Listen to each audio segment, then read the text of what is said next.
Bienvenue en 2024. Pour fêter 2024, je te propose une vidéo qui est un petit peu différente de ce que je fais d'habitude, puisque je vais te parler de moi, de ce que je fais, de mon entreprise, de la formation, des profs heureux. Bref, une vidéo assez traditionnelle de début janvier sur mon bilan et ce que j'ai prévu pour plus tard. À noter que c'est important pour moi d'être transparente dans ce que je fais, mais aussi dans les chiffres. Si je me suis lancée dans l'entrepreneuriat, c'est parce que aussi je pense sincèrement que les gens qui payent sont les gens qui ont le pouvoir. Et c'est bien pour ça que je fais une communauté payante d'enseignants. Car c'est aussi en mettant de l'argent ensemble qu'on va pouvoir avoir une action réelle et concrète sur le grand système scolaire et faire changer les choses dans un sens qui nous convient à nous. Je sais que ça n'intéresse pas tout le monde. C'est pour ça que si tu es intéressé par le côté vraiment financier de mon bilan, je te laisse aller voir en description. Il y a un lien vers une vidéo où je parle d'argent. Dans cette vidéo, je vais plutôt te raconter ce qui m'est arrivé moi pendant l'année qui vient de s'écouler, ce que je prévois pour la suite. Je vais faire commencer ma vidéo non pas en janvier 2023, mais en septembre 2022.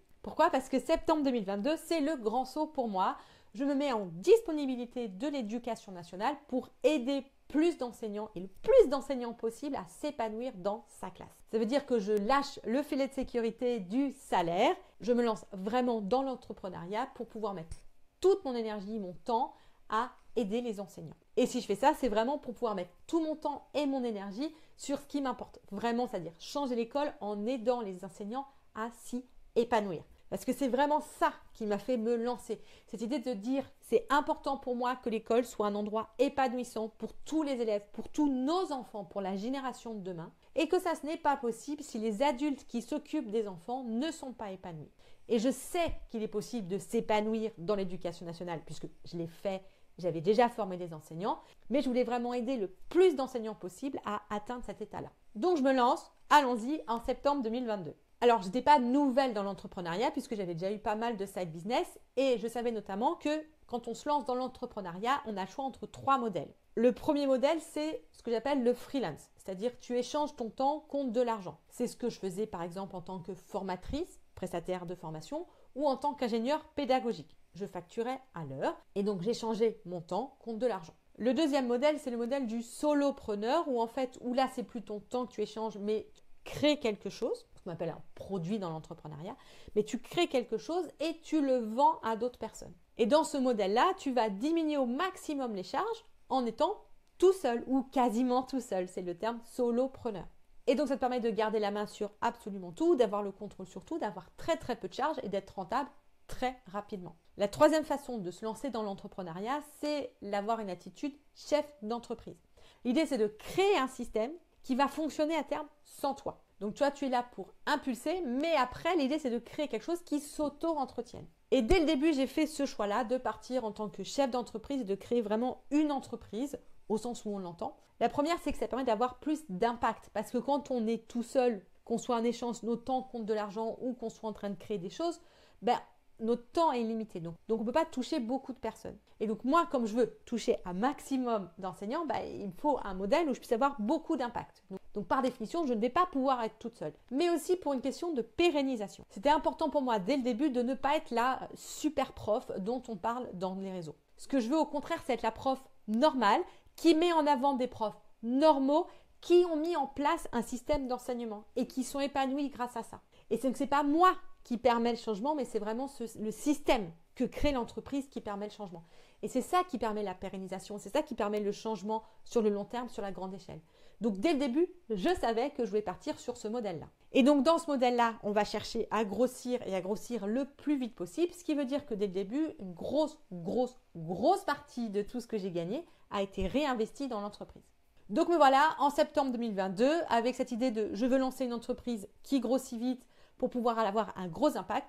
Comment je fais? Parce que là, je suis juste toute seule. Avec 3 mois d'économie pour vivre, mais c'est tout. Je commence par fixer mes objectifs annuels et donc je me fixe 5 objectifs pour juin 2023. Premier objectif, avoir une newsletter avec une communauté qui lit mes mails et qui grossit d'au moins 100 personnes par mois. Deuxième objectif, avoir donc mis en ligne une formation sur l'évaluation constructive et qu'au moins une cohorte d'enseignants ait fini cette formation. Troisième objectif, avoir au moins 100 personnes qui sont inscrites ou ont été inscrites sur la plateforme de formation. Quatrième objectif, viser 100 000 € de chiffre d'affaires Alors attention, je parle bien de chiffre d'affaires et pas de revenus à moi, hein. C'est très très très différent. Si tu veux avoir mes chiffres de revenus, c'est en description dans la vidéo qui parle de financier. Cinquième et dernier objectif, avoir en juin une assistante virtuelle qui fasse ma pré-comptabilité, qui tienne mon calendrier et qui réponde aux mails. Au final, sur ces 5 objectifs, en juin 2023, j'en avais 4 qui étaient faits. Ce qui bloquait, c'était l'assistante virtuelle. J'en avais testé 2. Les 2, j'étais pas contente et du coup, j'étais encore en recherche de quelqu'un. Et j'ai fini par trouver la perle rare en septembre 2023, donc pas très loin de mon objectif. Donc ça, c'était ma boussole, c'est là où je voulais aller. Et donc la question d'après, c'est oui, mais comment y arriver? La première chose que j'ai faite, c'est d'acheter une formation en ligne sur comment construire et vendre un cours en ligne. Cette formation, elle m'a coûté 2000 €, mais ça a été la meilleure décision que j'ai prise puisque ça m'a permis très très vite de mettre en place mon escalier et d'avoir quelque chose à vendre et de comprendre comment vendre de façon éthique et intelligente aux enseignants. Donc je suis cette formation, je construis en parallèle la formation sur l'évaluation constructive, je fais un pré-lancement, c'est-à-dire que je propose un petit peu en sous-main aux gens qui me connaissent cette formation, je fais 11 ventes et je lance pour de vrai le premier lancement en décembre 2022. Et là, 65 enseignants rejoignent la formation sur l'évaluation constructive. Comme le pré-lancement avait très bien marché, je sentais que j'allais avoir du monde et que je ne serais pas capable de gérer toute seule 65 personnes. Et donc, heureusement, j'avais déjà pensé à m'entourer en amont de 2 personnes, donc Alexandra, qui est une assistante virtuelle, et Lucille, qui gère la communauté encore aujourd'hui. Et donc, ce lancement très très bien réussi, puisque j'ai un taux de conversion de l'ordre de 30%, ce qui est énorme dans l'industrie, valide l'idée qu'il y a un besoin et que donc il y a un business model à construire. Et je me dis, ok, c'est bon, pas besoin de revenir en poste, en tout cas pas pour l'instant, et je peux me lancer à fond dans cette formation sur l'évaluation constructive. Et pareil, maintenant j'ai fait la première étape, ma formation en ligne me montrait la première étape, j'ai réussi, qu'est-ce que je fais après? Eh bien je fais la même chose, je paye une coach qui va m'aider à aller voir ce qu'il y a après, une fois qu'on a développé son programme en ligne et qu'on l'a vendu une fois, comment on fait la suite. Et cette coach, elle me dit, tu as réussi à le faire une fois, fais-le plusieurs fois. Et donc je fais exactement la même chose que ce que j'ai fait en décembre, je le fais en février, je le fais en mars, je le fais en avril. À chaque fois, il y a entre 30 et 40 enseignants qui rejoignent la formation, ce qui fait qu'on franchit très très vite la centaine d'enseignants chez les profs heureux. Et donc, je valide mon premier objectif d'avoir au moins 100 personnes qui suivent la formation. Mais je vois bien que les enseignants que j'accompagne sont un peu limités par le côté juste évaluation. Et je vois qu'il y a des questions autour de la gestion des parents, de gestion de l'institution, de posture, d'efficacité professionnelle, de mettre en place l'écosystème d'enseignement, tout ce qui est la classe adaptative. Et comme je sais que ça peut se faire sur l'été et que j'ai envie d'accompagner les enseignants encore plus loin, je me mets à construire le programme phare, mon programme phare, c'est-à-dire l'Académie des profs heureux. Et c'est dans cette académie que je peux vraiment offrir aux enseignants ce que j'ai toujours eu envie de leur apporter, c'est-à-dire un accompagnement à 360 degrés où ils ne sont pas tout seuls, où il y a une communauté, où il y a des ressources, il y a des choses qui sont en main, etc. pour vraiment changer entièrement toute leur façon d'enseigner. Et donc, comme l'été, c'est parfait pour faire ce grand changement, je décide de lancer l'académie au mois de juin. Donc, je refais un lancement comme en décembre, je croise fort fort fort les doigts et ça marche. Au final, 125 personnes décident de tenter l'aventure de l'académie, dont 45 personnes qui n'avaient pas suivi la formation sur l'évaluation constructive, donc qui ont décidé dès le début de faire le grand saut. Et donc je valide cette idée qui me portait qu'il y a vraiment un mouvement à lancer dans l'éducation nationale. Les profs ont envie de changement et donc je peux vraiment être là pour les aider à devenir les enseignants qu'ils ont toujours rêvé d'être sans même s'en rendre compte. Donc en juin, je fais mon bilan, je vois que quasiment tous les objectifs sont remplis, je me dis top, on va continuer. Je veux continuer à lancer ce mouvement et je vois que l'académie change énormément de choses. Sauf que l'académie, la façon dont je l'avais construite, les enseignants ont besoin de l'été pour construire plein de choses. Mais j'ai très très envie de proposer ça en dehors de juin, je le proposais toute l'année. Comment faire ça? Eh bien, je rechange toute l'ingénierie pédagogique pour proposer une façon de se lancer en classe adaptative par étapes, avec des étapes jaune, orange, vert, bleu, comme au judo, qui permet de se lancer en douceur sur l'année, avec bien sûr un moment particulier pendant l'été.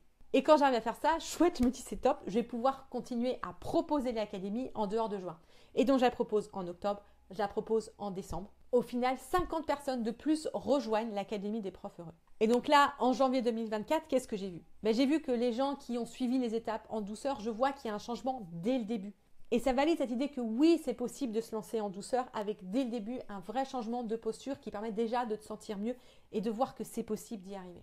Je vois aussi que la cohorte de juin 2023 qui a mis en place la classe adaptative ont fait des choses absolument fantastiques dans leur classe avec des enseignants qui me disent que Ça leur a permis de retrouver goût à l'enseignement, d'éviter l'épuisement professionnel, voire le burn-out. Des débutants qui me disent, mais heureusement, là au moins je vois ce que je fais. Des gens qui enseignent depuis plus de 30 ans, qui ont essayé plein de choses, qui me disent, mais je n'avais jamais eu ce niveau-là de relation avec les élèves, de sérénité dans ma classe, merci. Et donc tout ça, ça valide que oui, c'est possible de changer.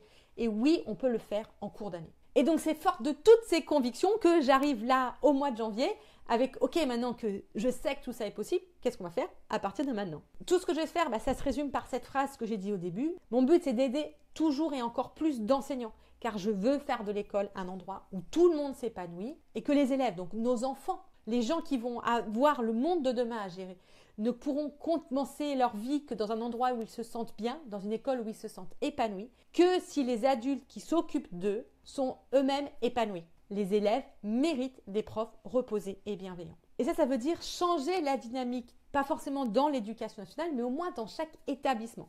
Parce que la dynamique d'un établissement, c'est un peu comme une dynamique de classe. Il faut en gros 3 à 5 leaders positifs pour contrebalancer chaque leader négatif. Et oui, il y a des leaders négatifs dans chacun des établissements. Donc mon but, c'est pas de toucher à ces leaders négatifs. Mon but, c'est de former des gens pour qu'ils deviennent eux-mêmes des leaders positifs et qu'il y ait de plus en plus de leaders positifs jusqu'à ce que ça bascule la dynamique au sein d'un établissement. Et de faire ça établissement par établissement. Et ça marche parce que je le sais, les leaders positifs peuvent faire quelque chose que les leaders négatifs ont beaucoup de mal à faire. Fédérer, créer une communauté qui rend les gens heureux en leur montrant un chemin des possibles, en leur apportant de l'espoir. Et donc, comment est-ce que je vais faire ça? Donc, un prof à la fois, un établissement à la fois.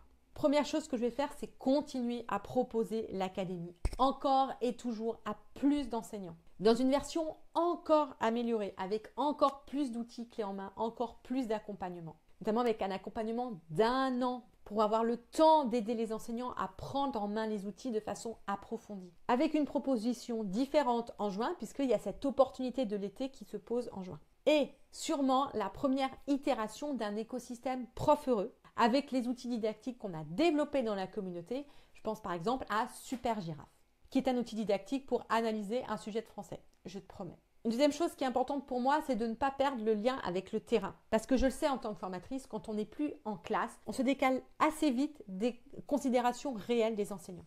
Et c'est pour ça que c'est important que la communauté ne soit gérée pas directement par moi, qui ne suis pas en classe, mais par des enseignants qui sont en classe. Et donc, on est en train de créer des tuteurs profs heureux, des enseignants en classe qui aident les enseignants qui se lancent, et des ambassadeurs profs heureux qui vont aller parler de l'académie de façon plus large, notamment sur les réseaux sociaux, avec des vidéos, des photos de classe, des choses réelles qui ont lieu dans la classe. Je compte aussi aller à la rencontre d'encore plus d'enseignants, en faisant beaucoup plus de classes virtuelles entre janvier et avril, et en proposant aussi des entretiens individuels, soit avec moi, soit avec des gens que je vais former à ça, pour aider les enseignants qui se sentent piégés dans leur environnement professionnel. Donc si tu es intéressé, n'hésite pas à m'envoyer un mail puisque je le lance très très bientôt. J'ai aussi envie d'aider les enseignants à diminuer leur temps de travail parce que c'est ça vraiment la première étape qui permet tous les changements qui ont lieu après. Donc on a très envie de lancer une formation qui s'appellerait Prof efficace pour diminuer son temps de travail. Bien sûr, je te tiens au courant si tu es abonné à ma newsletter. Et donc mon objectif là pour août 2024, c'est d'avoir 500 profs heureux dans la communauté. 500 enseignants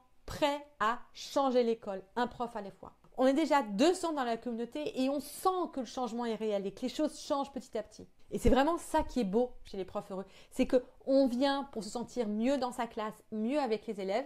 Et en faisant ça, on se rappelle que si on fait de l'enseignement, c'est pour un lien beaucoup plus grand que tout ça. Et de se reconnecter avec ce lien et de avoir un impact sur ce qu'on veut que notre école devienne.